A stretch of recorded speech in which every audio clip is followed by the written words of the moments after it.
We've got a quick video here. Lazar asked, the question is, if you have some advices of you, if possible, I plan to do a 15-day trip on a bike through Austria.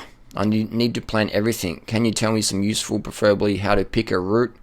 Is it mountains country, so it might get tough climbing the Alps?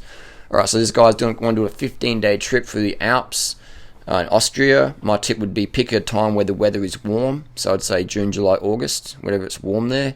I would say bring some fenders, bring a little lightweight Gore-Tex jacket. You haven't said if you're camping out or not. So if you're camping out, you want to have a sleeping bag that will be okay in alpine conditions in summer. And so I would recommend not sleeping at the top of a climb. I'd sleep down the bottom in the valley where it's a bit warmer. I would recommend having mountain bike gearing on your bike. So I'm not sure what bike you're going to ride. I'm not sure if you're going to do trails or just road. You haven't really given me much information there. But your bottom line, I would get a power meter and I'd keep your power under 3 watts per kilo. Let's say I'm 70 kilos. That's going to be around 200 and 210 watts. So I'd keep it under that and just be able to go all day, all night. So maybe you're 50 kilos, so it's about 150 watts. Keep it under that. So on my power, on my Garmin, I just have it, the top screen will say 3-second power average.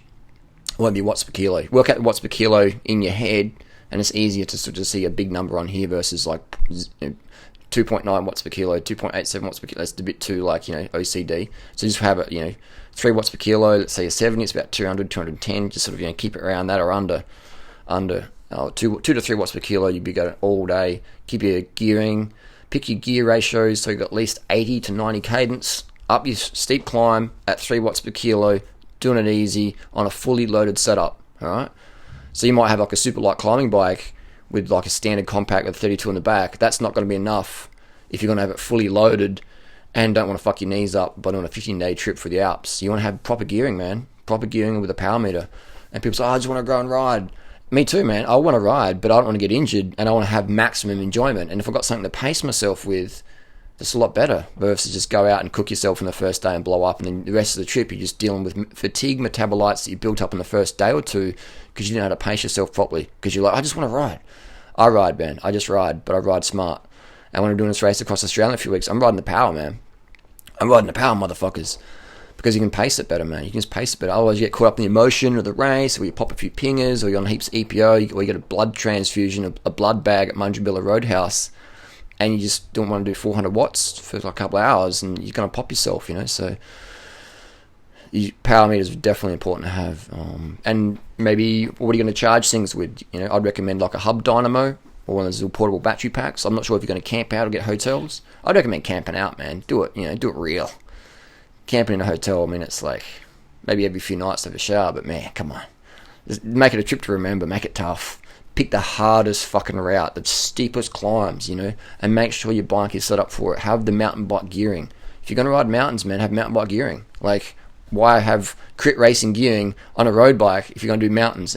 Like, you're not going to enjoy it. You're going to learn poor pedaling form. You're probably going to give yourself a knee injury or a hamstring injury. Just spin, man. Spin like Chris Froome. Hey, Chris Froome, boom, spinning. Team Sky, spinning. Dr. Ferrari, spinning. Lance, spinning. Spinners are winners. Mountain bikers, spinning. Anyway, that'd be my tip, man, is get your power meter, get your gearing sorted, and then and get training. Do regular trips, ride to work on that bike, fully loaded. Learn how the fully loaded bike feels. So then all your little muscles and tendons and everything can adapt to that. That's my tip. You got any questions? Hit me down below.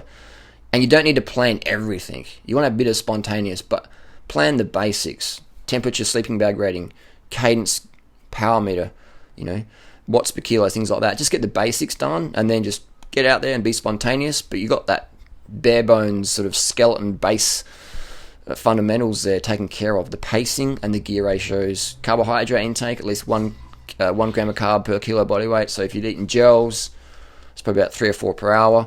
On average person. I don't know. You didn't tell me how much you weigh either. So, but numbers, man, numbers are good. Use them to make your trip, not to crack you like some people do. Enjoy the trip, mate, and make it tough, make it hard, but also do it smart. And don't make it hard and it has to be. Fucking enjoy it, mate, and maybe make some videos and put up on YouTube and we'll have a suss what Austria's like. You got any tips for this guy? Down below. Cut the fuck up. And the hardest adventure is the best, man. The harder the ride, the more you're going to remember it. And you make it hard from doing epic shit, not from hard because you had to do a fixed gear up a climb. That's just no fun. That's just, you want to make it hard that you don't get injuries, but so hard that you never ever fucking forget it, that it emotionally scars you in the right way. Not because you got injured, because it was just so fucking epic. That's what you want to do, man.